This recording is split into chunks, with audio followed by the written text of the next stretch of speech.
Génesis 1, del 26 al 31. Dice: Luego dijo Dios: hagamos al ser humano a nuestra imagen y semejanza, que tenga dominio sobre los peces del mar y sobre las aves del cielo, sobre los animales domésticos, sobre los animales salvajes y sobre todos los animales que se arrastran por el suelo. Y Dios creó al ser humano a su imagen, lo creó a imagen de Dios. Hombre y mujer los creó. Y Dios los bendijo con estas palabras: sean fructíferos y multiplíquense, llenen la tierra y sométanla, dominen a los peces del mar y a las aves del cielo, y a todos los animales que se arrastran por el suelo. También dijo: yo les doy de la tierra todas las plantas que producen semilla y todos los árboles que dan fruto con semilla. Todo esto les servirá de alimento. Y doy la hierba verde como alimento a todas las fieras de la tierra, a todas las aves del cielo y a todos los seres vivientes que se arrastran por la tierra. Y así sucedió. Dios miró todo lo que había hecho y consideró que era muy bueno. Vino la noche y llegó la mañana. Ese fue el sexto día. Hermanos, esto es palabra de Dios.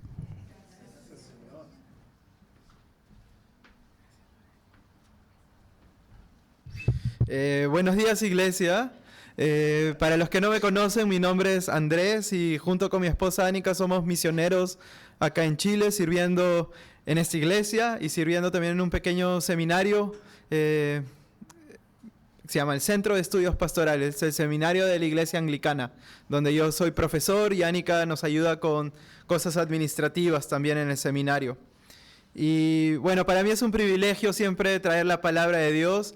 Y pensando en la palabra de Dios, les pido que mantengan sus Biblias abiertas para ir leyendo el texto, que lo podamos ir estudiando juntos, viendo qué es lo que Dios tiene para nosotros esta mañana. Y como mencionaba Cristóbal, el pastor Cristóbal, hace no mucho terminamos una serie que terminó en Lucas, terminamos con Lucas. Irónicamente ese fin fue el inicio para una nueva serie que hicimos como la resurrección y la vida del creyente. ¿Cuáles son las implicaciones de que Cristo haya resucitado? Y hoy día, de algún modo, estamos empezando una nueva serie que complementa estas implicancias de un Cristo resucitado. Y esta serie se llama Oraciones Peregrinas, clamores del pueblo de Dios a través de su historia. Ahora, ese título se lo debemos a Nico, al asistente pastoral. Yo creo que es un muy buen título. Oraciones peregrinas. Y creo que es icónico que empecemos con la palabra oraciones peregrinas un día donde, como hice, estamos peregrinando al IBN. Y bueno, por las siguientes, contando esta y las siguientes semanas, vamos a estar 8 semanas viendo como iglesia diferentes oraciones a lo largo de la Biblia con el objetivo de animarnos en la vida de oración, de revitalizar tu vida de oración. Y esto me hace pensar, si hoy día hiciéramos una encuesta sorpresa y preguntáramos como equipo pastoral, ¿cómo describirías tu vida de oración? ¿Qué responderías? ¿Qué palabras, qué adjetivos usarías para describir tu vida de oración? ¿Dirías que es una vida de oración ferviente, intensa, frecuente, regular, ocasional, circunstancial, distante, fría, desértica, unidireccional, inexistente quizás, apurada, estresada o quebrantada? Sea cual fuese tu respuesta, el deseo de esta serie es que puedas hacer de la oración un hábito en tu vida.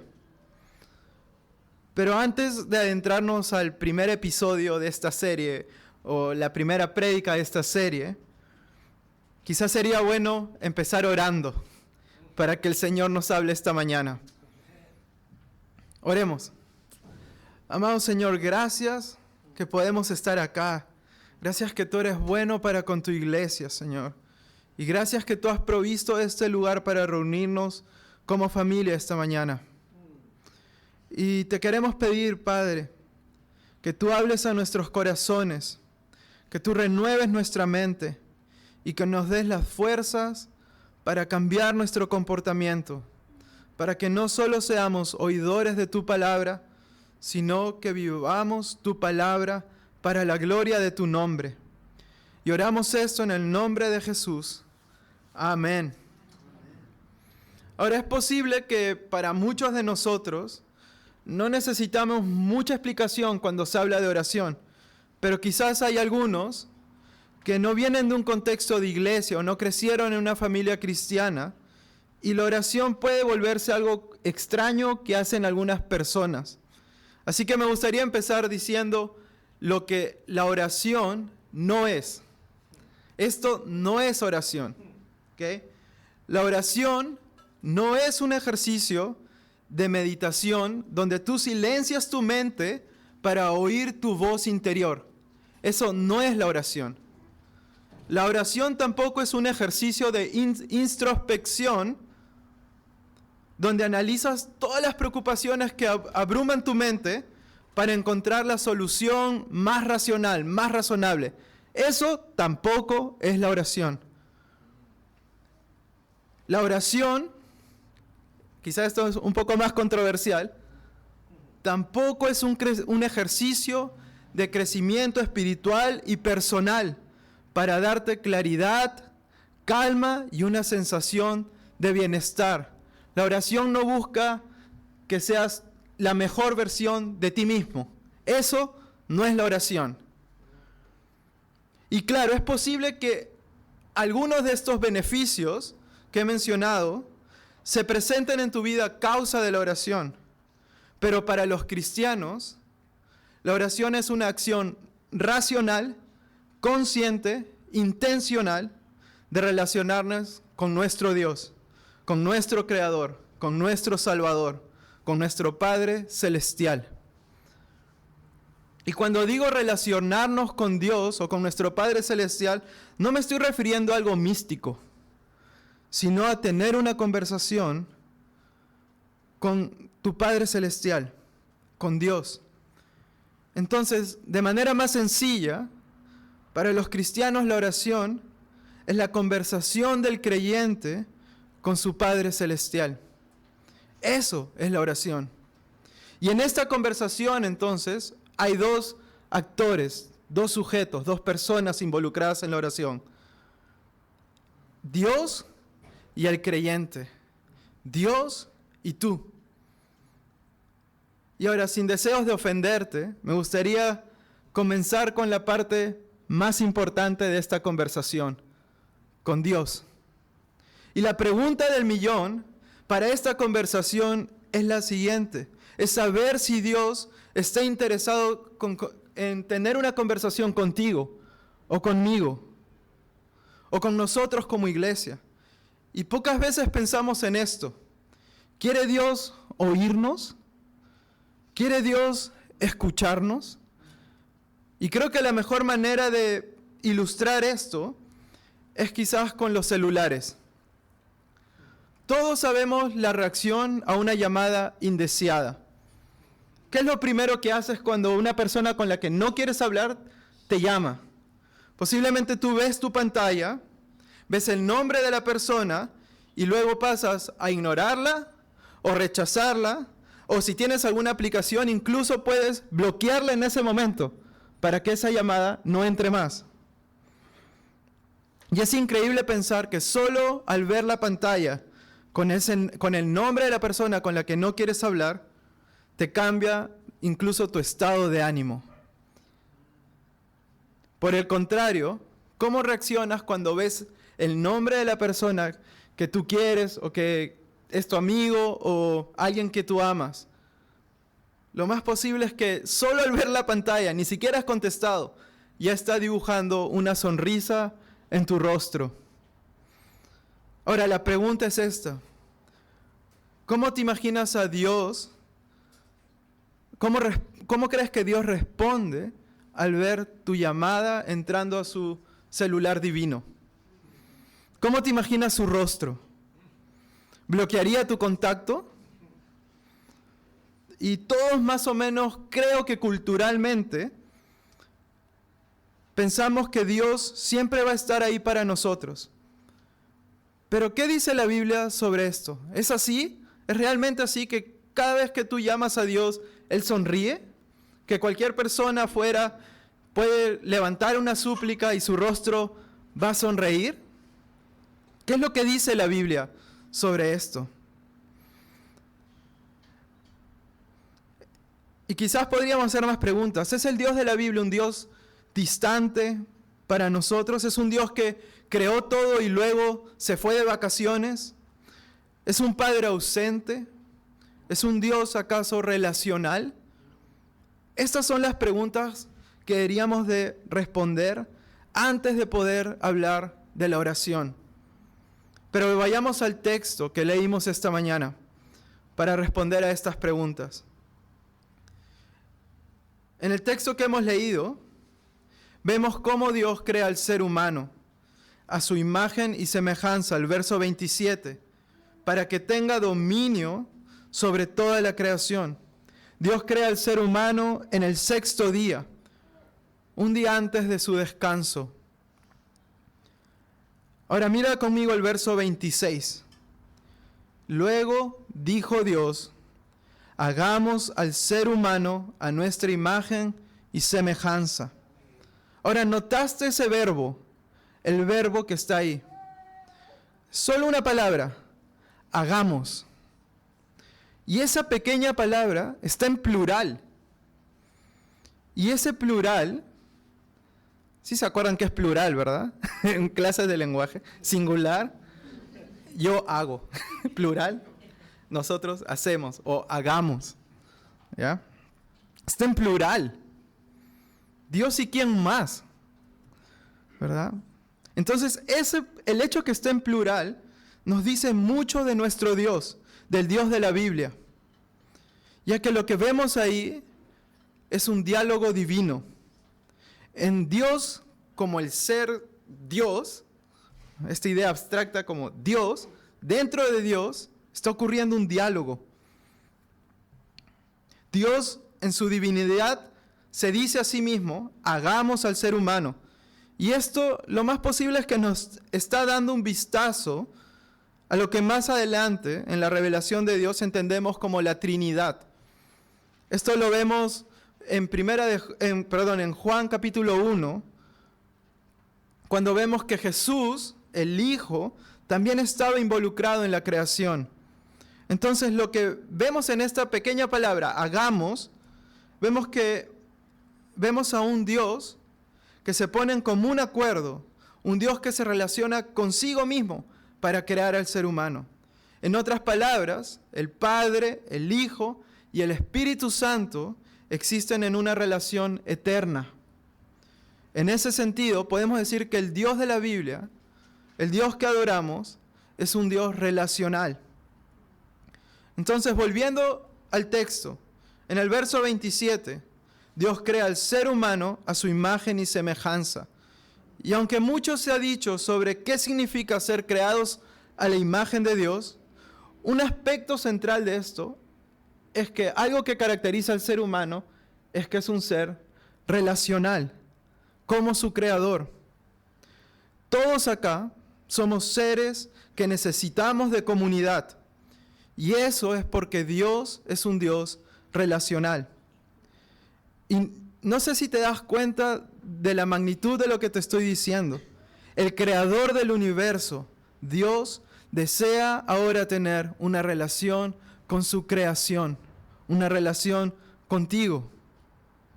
El Dios que puso las estrellas en el universo, el que separa los océanos de la tierra, ese Dios quiere tener una relación con cada uno de nosotros. Entonces, lo primero que podemos ver aquí es que el Dios de la Biblia es un Dios relacional, un Dios que desea tener una relación contigo, conmigo y con cada uno de los que estamos aquí. Entonces se plantea esta primera relación, Dios con su creación. Ahora veamos qué nos dice el texto acerca de esta relación. En los versos del 28 al 30 podemos ver el fruto de la relación con el ser humano.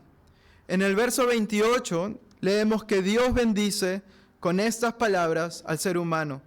Sean fructíferos y multiplíquense, llenen la tierra y sométanla, dominen los peces del mar y a las aves del cielo, y a todos los animales que se arrastran por el suelo.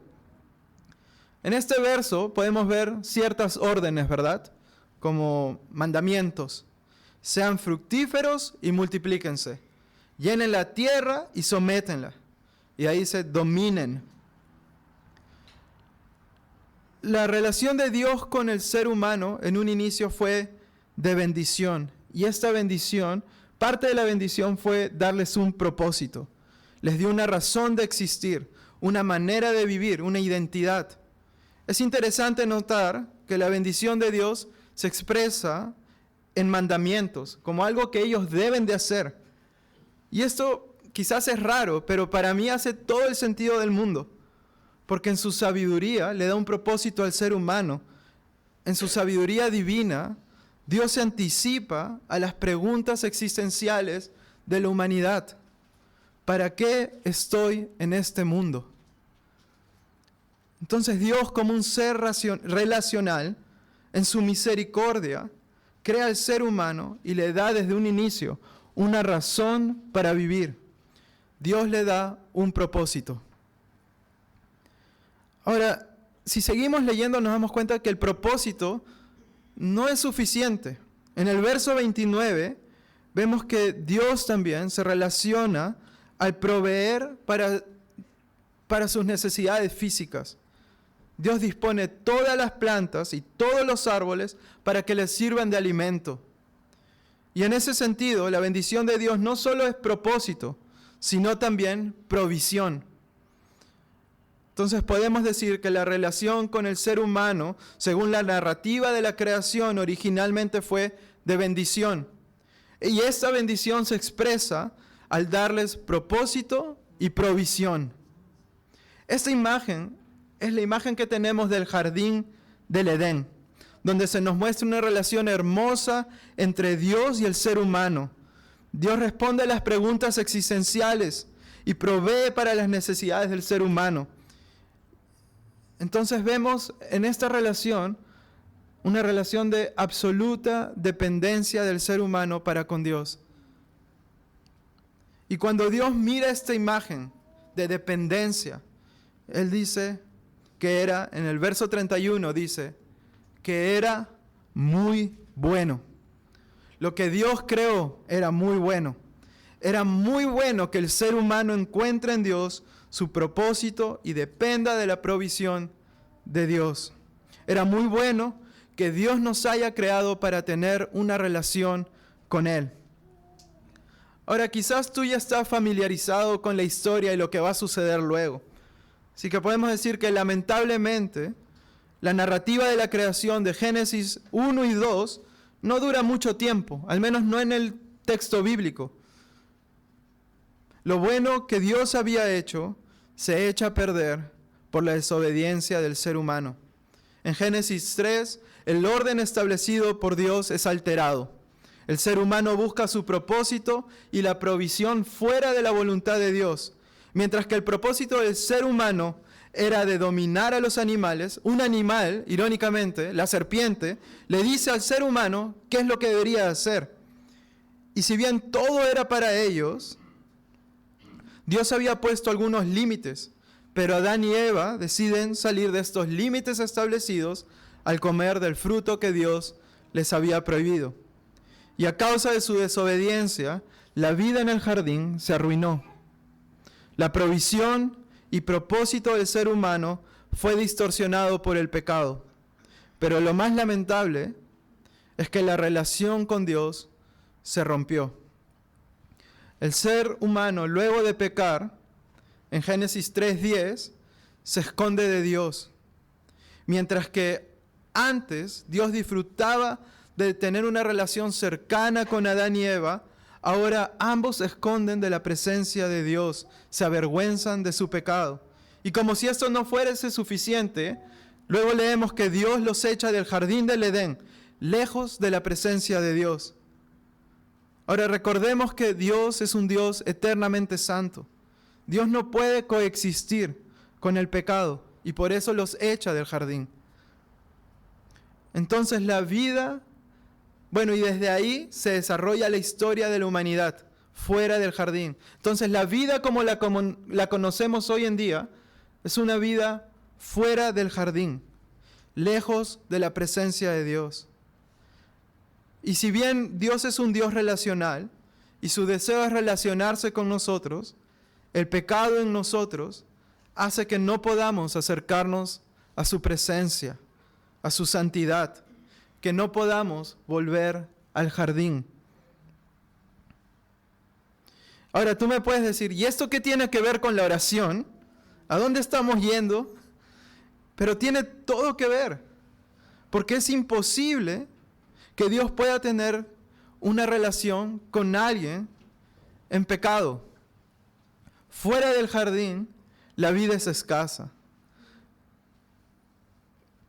Luego leemos en Génesis que dar a luz se volvería algo doloroso.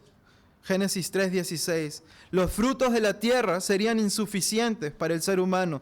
3:18. Génesis 3:18. Y el trabajo sería arduo.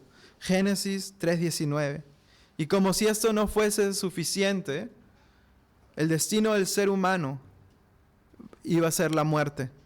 Porque del polvo eres y al polvo volverás, dijo Dios. Génesis 3:19. Y estas son viñetas que la historia de la Biblia, el Génesis, nos da para ilustrarnos una vida sin la bendición de Dios. Una vida sin Dios. Una vida sin una relación con Dios. Ahora mira cómo describe Proverbios la oración de aquel que vive dándole la espalda a Dios. Proverbios 28:9 dice esto: Dios aborrece hasta la oración del que se niega a obedecer la ley. Dios aborrece hasta la oración del que se niega a obedecer la ley. Entonces vemos que la Biblia, o vemos que no es del todo cierto, al menos desde la Biblia, que porque Dios es un Dios relacional, todas nuestras oraciones llegan a Él de manera automática o creando una sonrisa en el rostro de Dios. Hay oraciones que llegan a Dios que Él aborrece. Es muy fuerte esto. Entonces, ¿cómo pueden nuestras oraciones llegar a Dios? ¿Cómo podemos hacer que nuestras oraciones suban a su presencia y no sean aborrecidas por Dios? Ahora, la Biblia nos muestra de principio a fin una historia de redención, donde el amor de Dios lo impulsa a redimir a su pueblo. A lo largo de la Biblia vemos cómo Dios provee maneras para lidiar con el pecado de su pueblo, para poder restablecer la relación con su creación. Piensa, por ejemplo, en la historia del Éxodo, en la historia de Israel, camino a la tierra prometida. Dios va proveyendo maneras para que su presencia pueda permanecer entre su pueblo. Él provee un sistema de sacrificios para que los pecados del pueblo puedan ser perdonados con el objetivo de habitar en medio de su pueblo. Y mientras su pueblo va errante por el desierto, Dios va con ellos. Su presencia los acompaña. La presencia de Dios con su pueblo, camino a la tierra donde fluye leche y miel. Esta es la historia de nuestros ancestros. La historia de un Dios que anhela habitar con su pueblo, a pesar de la infidelidad de Israel. Y del mismo modo, los evangelios nos presentan el amor y la gracia de Dios para con su creación, para con su pueblo. Dios mismo toma la forma humana para restablecer esta relación del ser humano con Dios, para llevarnos de nuevo a su presencia, de nuevo al jardín. El Nuevo Testamento testifica de la redención del ser humano por medio de Jesucristo. En su sacrificio, Jesús tomó nuestros pecados y por medio de su muerte y su resurrección, podemos ahora tener una relación con Dios.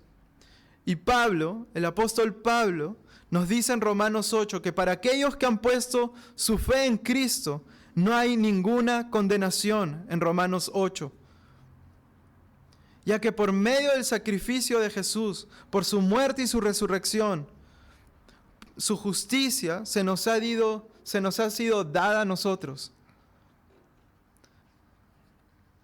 Y prueba de esto es que el Espíritu de Dios habita en medio de su iglesia.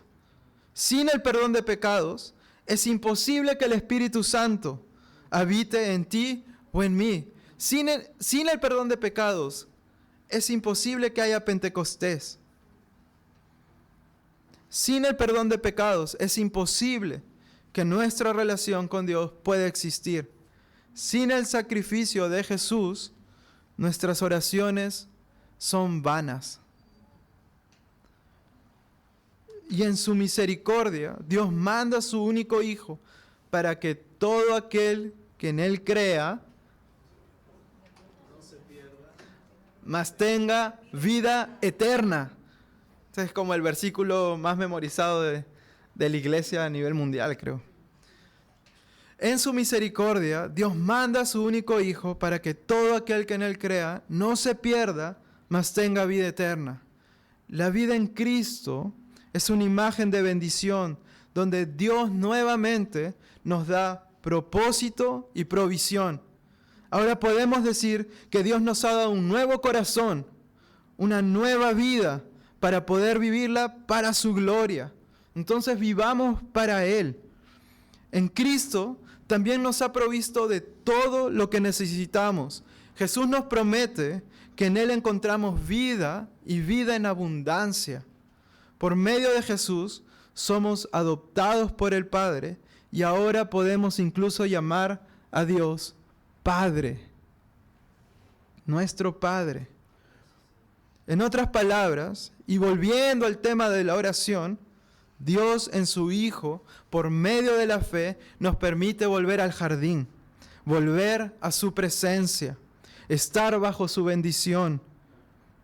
Nos permite llamarlo Padre. En Jesús, nuestros pecados son lavados con su sangre y su santidad se nos confiere por medio de la fe.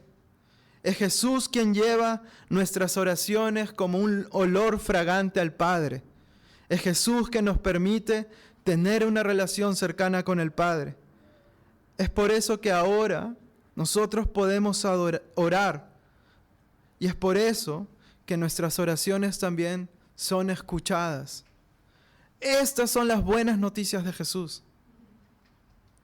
Y por eso los cristianos oramos.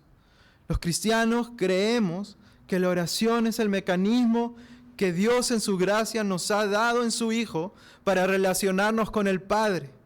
Y por eso existe esta confesión trinitaria en la iglesia. Oramos al Padre en el poder del Espíritu, en el nombre de Jesús. Oramos al Padre en el poder del Espíritu, en el nombre de Jesús. Así que espero que esta prédica te anime a eso, a orar, a volver al jardín desde tu sala, desde tu auto, desde tu habitación, en el taco, en la oficina, en el metro, donde estés. Abrir las ventanas de este jardín de la presencia de Dios de par en par, donde te encuentres. Y por ahora vivimos con estos vistazos del jardín, pero nuestra esperanza es ver un nuevo jardín, donde finalmente viviremos 24/7 en su presencia. Y si la Biblia fuese vista como un solo libro, que lo es, si lo viésemos como un solo libro y se leyera de inicio a final, como una sola historia, esta historia es la historia de redención, que comienza en un jardín con Adán y Eva, en la presencia de Dios, y termina con una ciudad descendiendo del cielo, donde van a estar miles de miles de hijos de Dios viviendo en su presencia. La oración, entonces, es un anticipo de esto. Es abrir la ventana de par en par a esta nueva ciudad, a este nuevo jardín, a esta nueva Jerusalén. Así que para terminar, me gustaría darte algunas reflexiones finales en base a lo que hemos recibido hoy del Señor. 1. La oración es para tu beneficio. Y si bien las siguientes prédicas se nos va a animar a orar más, dispone en tu corazón que no lo veas como una carga, que no digas, qué lata, otra vez nos van a hablar de la oración. Sino que lo puedas ver como algo que es para tu bien, para tu beneficio. Recuerda que gracias a Jesús podemos acercarnos al Padre con confianza y sin temor. Dios, como tu Padre, quiere tener una relación contigo. Y usando la ilustración del celular que hice al inicio, por medio de Jesús, nuestro mediador, el Padre sonríe al ver tu llamada. Él se llena de gozo de que estés volviendo a su presencia, que estés volviendo al jardín con Él. Él quiere tener comunión con sus hijos. Punto número 2. En un principio, Dios nos creó para tener una relación con Él. No permitas entonces que el ritmo de tu vida te engañe. No pienses que el trabajo o que otras cosas, como tus responsabilidades, son el propósito de origen de tu vida, de tu existencia. El origen del propósito de tu vida, según el Creador, el que te hizo, es que tú tengas una relación con Él. Entonces vuelve en oración a vivir de la manera en que Dios te pensó, en la manera en que Él te soñó. Punto número 3. Reflexiona en lo que la oración significa. Dios, el creador del universo, tu creador, nos ha dado en Jesús la posibilidad de hablar con Él, de traer nuestras frustraciones, nuestros temores, nuestras victorias, nuestro sufrimiento,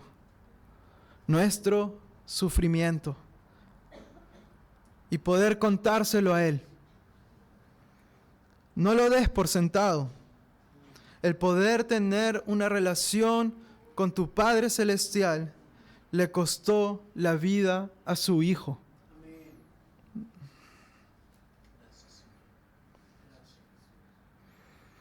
Cuatro. Ora para contemplar la hermosura de Dios. Dios, el creador del universo, tu creador, lo podemos contemplar en la oración. Hemos visto la belleza de lo que significa Dios, de lo que tenemos en lo que tenemos en un Dios relacional. Podemos ver la belleza de un Dios que desea relacionarse con nosotros, contigo, conmigo, que mandó a su Hijo por amor por ti. No dejes de orar en adoración y agradecimiento por lo que Dios ha hecho por ti. Y ahora es mi oración que al final de esta serie, los adjetivos que usaste para describir tu vida de oración reflejen tu anhelo de volver al jardín, de volver a su presencia. Amén. Oremos entonces. Amado Señor, gracias que tú eres un Dios relacional. Gracias que tú nos amas.